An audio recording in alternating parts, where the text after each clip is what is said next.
Évangile de Jésus-Christ selon saint Jean, chapitre 13, des versets 21 à 33, puis 36 à 38. En ce temps-là, au cours du repas que Jésus prenait avec ses disciples, il fut bouleversé en son esprit et il rendit ce témoignage. Amen, amen, je vous le dis, l'un de vous me livrera. Les disciples se regardaient les uns les autres avec embarras, ne sachant pas de qui Jésus parlait. Et il y avait à table, appuyé contre Jésus, l'un de ses disciples, celui que Jésus aimait. Simon-Pierre lui fait signe de demander à Jésus de qui il veut parler. Le disciple se penche donc sur la poitrine de Jésus et lui dit: Seigneur, qui est-ce?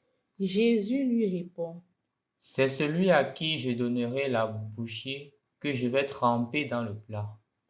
Il trempe la bouchée et la donne à Judas, fils de Simon l'Iscariote. Et quand Judas eut pris la bouchée, Satan entra en lui. Jésus lui dit alors: Ce que tu fais, fais-le vite. Mais aucun des convives ne comprit pourquoi il lui avait dit cela.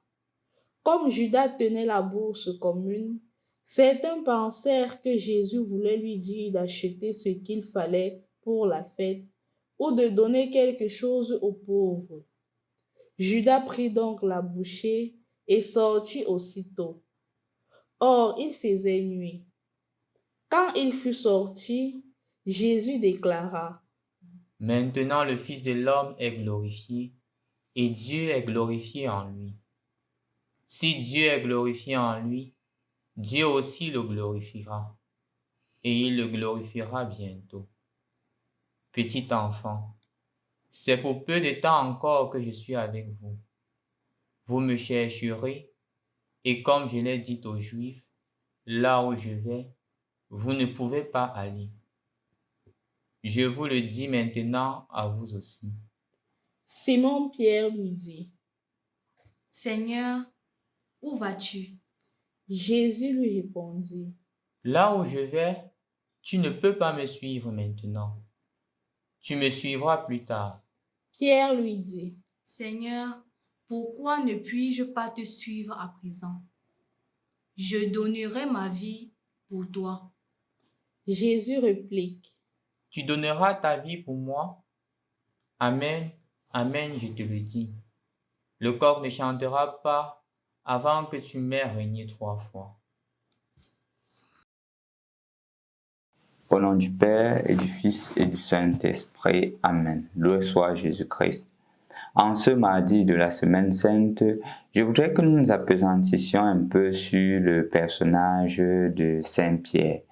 En effet, dans le chapitre 4 de l'évangile de Saint Matthieu, en son 18e verset, nous nous rendons compte que notre frère Saint Pierre a été appelé par Jésus lui-même, dans la mesure où, quand il était en train de pécher, Jésus l'appelle avec son frère André et dit qu'il fera d'eux des pécheurs d'hommes. Et on se rappelle aussi que c'est Jésus qui lui donne un nouveau nom. Il ne s'appelait pas d'abord Pierre, il s'appelait Simon. Et on sait aussi très bien que dans l'évangile ou dans la Bible, de façon générale, le changement de nom implique une nouvelle mission. On peut le voir déjà avec Abraham qui deviendra plus tard Abraham. On peut le voir aussi avec Jacob qui deviendra plus tard Israël.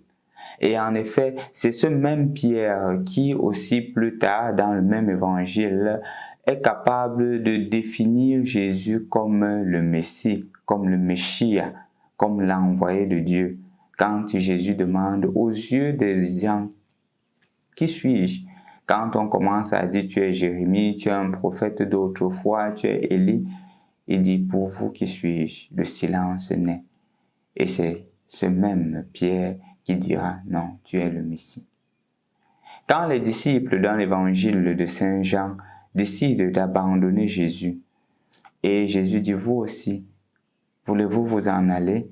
C'est encore ce même Pierre qui dit Seigneur, à qui irions-nous? Tu as les paroles de la vie éternelle. Comme pour nous faire comprendre que ce Pierre dont il est question dans l'évangile d'aujourd'hui avait une expérience propre et pétrie de Dieu. Son intimité avec Dieu n'était pas à en douter. C'est même pour cela que Jésus dira plus tard dans l'évangile de Matthieu, « Tu es Pierre et sur cette pierre, je bâtirai mon église », comme pour signifier déjà sa mission de par les débuts. Pierre n'était pas n'importe qui. Mais dans l'évangile que nous écoutons aujourd'hui, on voit une autre face de Pierre. C'est vrai, un Pierre zélé, c'est vrai, en disant que « Seigneur, je donnerai ma vie pour toi ». Mais la réponse de Jésus, « Tu donneras ta vie pour moi ». Je te le dis, avant que le coq ne chante, tu m'auras régné 3 fois.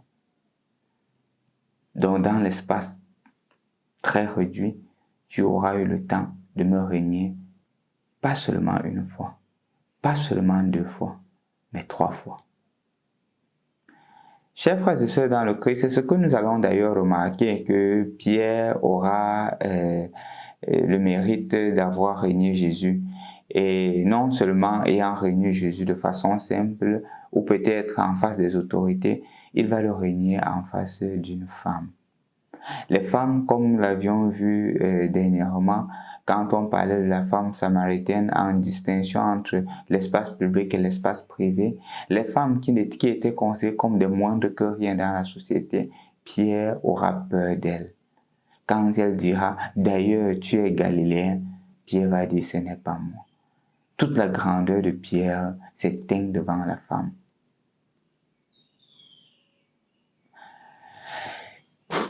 Chers frères et sœurs dans le Christ, en voyant le personnage de Pierre aujourd'hui, on se demande encore pourquoi est-ce que le Seigneur l'a choisi. Parce qu'en effet, c'est le premier pape de l'Église. On verra plus tard dans le livre des Actes des Apôtres comment est-ce qu'il va diriger l'Église, comment est-ce qu'il va gérer à merveille le premier concile de l'Église, qui est le concile de Jérusalem, dans lequel il permet aux païens d'être accueillis sans toutefois passer par les instructions ou les exigences de la loi juive telles que la circoncision. Mais il a régné le Seigneur. Je voudrais qu'on s'attelle un peu sur cela. Pourquoi est-ce que Pierre régnait le Seigneur? Parce qu'il a cru en ses propres forces. Il a cru que de par ses capacités, il pouvait suivre le Seigneur. Il ne s'est pas rappelé le psaume qui dit « Si le Seigneur ne bâtit la maison, les bâtisseurs travaillent en vain. Si le Seigneur ne garde la ville, c'est en vain que veillent les gardes. » Il a oublié ce psaume-là. Il a cru que de par ses propres forces, il pouvait suivre le Seigneur fidèlement. Et là, il a régné le Seigneur. Chers frères et sœurs dans le Christ, notre suite vers la sainteté n'est pas d'abord la conséquence de nos propres efforts. Rappelons-nous l'histoire du publicain et du pharisien qui vont au temple pour prier. L'autre dit, « Seigneur, je te rends grâce parce que je suis un homme bon, parce que je jeûne, je donne la dîme, je prie. » Pourtant, celui-là au fond, ce publicain, lui, il ne fait rien. Je ne suis pas comme lui. Et on nous rappelle que celui qui rentre à la maison justifié, c'est celui qui a dit, « Seigneur, prends pitié de moi, pauvre pécheur. » Celui qui a pris conscience que ce qu'il est n'est pas d'abord la conséquence de son effort personnel, c'est d'abord le fruit de la miséricorde de Dieu. En d'autres termes, c'était une invitation pour toi et pour moi de prendre conscience que ce que nous sommes, c'est d'abord la miséricorde de Dieu. Ce n'est pas d'abord la conséquence de nos efforts personnels. Et donc, mon frère, ma soeur, l'invitation qu'il nous a adressée aujourd'hui, c'est la prise de conscience selon laquelle notre cheminement, spécialement en cette semaine sainte, est d'abord le fruit de la grâce de Dieu. Que nous ayons le courage de nous dire et de dire au Seigneur que « Seigneur, je suis faible. Seigneur, viens à mon secours. Dieu, viens à mon aide. » Que nous soyons capables de le dire, parce que le suivre n'est pas d'abord la conséquence de nos propres efforts. Imagine-toi. Et regarde bien toutes les fois où tu as cru en tes propres capacités. Pour être fidèle au Seigneur, tu es tombé. Et maintenant, l'appel, c'est de te rappeler que le Seigneur est là. Et ce n'est qu'avec lui que tu peux avancer. Ce n'est qu'avec son soutien que tu peux le suivre fidèlement. Parce que sans lui, rien n'est possible. Avec lui, tout devient possible. Crois au Seigneur. Pierre, aujourd'hui, devient pour toi un modèle de prise de conscience que nous ne sommes pas aussi forts que nous pensons. Nous ne sommes pas aussi parfaits que nous le pensons. Parce que si nous nous amusons, nous allons aussi régner le Seigneur. Si nous croyons en nos propres forces, nous allons aussi régner le Seigneur. Non, ne régnons pas le Seigneur. En ce moment difficile qu'il est en train de traverser dans cette semaine sainte, il a besoin des compagnons. Il a besoin de compagnons forts. Il a besoin de compagnons en qui il puisse dire, en ceux-ci, j'ai mis mon espoir. En ceux-ci, je me complais.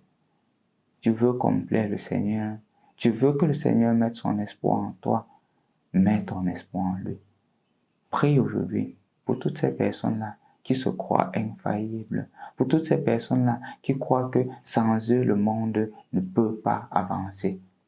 Et demande au Seigneur la grâce de leur conversion sincère, tout en demandant bien sûr la grâce de notre propre conversion, de prendre conscience que notre espoir se trouve en Dieu et en Dieu seul. Au nom du Père et du Fils et du Saint-Esprit. Amen.